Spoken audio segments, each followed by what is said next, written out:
एक बार की बात है। एक कौवा और एक चिड़िया एक ही जंगल में रहते थे। कौवा बहुत चालाक और समझदार था, जबकि चिड़िया बहुत मासूम और सरल थी। एक दिन कौवे ने देखा कि चिड़िया अपने घोंसले के चारों ओर छोटी छोटी चीजें इकट्ठा कर रही है। कौवे ने पूछा, तुम इतनी मेहनत क्यों कर रही हो? चिड़िया ने मुस्कुराते हुए कहा, मैं अपने घोंसले को सुंदर बनाना चाहती हूँ। कौवा हंसते हुए बोला, तुम्हारा घोंसला कभी सुंदर नहीं हो सकता, जबकि मेरा तो बहुत बड़ा और खूबसूरत है। चिड़िया ने उसकी बात पर ध्यान नहीं दिया और अपने काम में लगी रही। कुछ दिन बाद जंगल में तेज तूफान आया।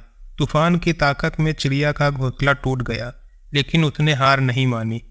उसने एक नई जगह पर फिर से घोंसला बनाने का काम शुरू कर दिया। वहीं कौवे का भी घोंसला तूफान में टूट गया था। उसने चिड़िया से मदद मांगी। चिड़िया ने बिना किसी हिचकिचाहट की उसकी मदद की। दोनों मिलकर एक नया घोंसला बनाने लगे। कौवा और चिड़िया ने मिलकर एक सुंदर और मजबूत घोंसला बनाया। जब उनका काम पूरा हुआ तो कौवे ने चिड़िया से कहा, मुझे माफ़ कर दो, मैंने तुम्हारी मेहनत का मजाक उड़ाया था। फिर चिड़िया मुस्कुराते हुए बोली, कोई बात नहीं, मैंने सीखा है कि मेहनत और सहयोग से हम मुश्किल समय में भी आगे बढ़ सकते हैं। तूफान के बाद जंगल में सभी पक्षियों ने कौवा और चिड़िया की दोस्ती की तारीफ की।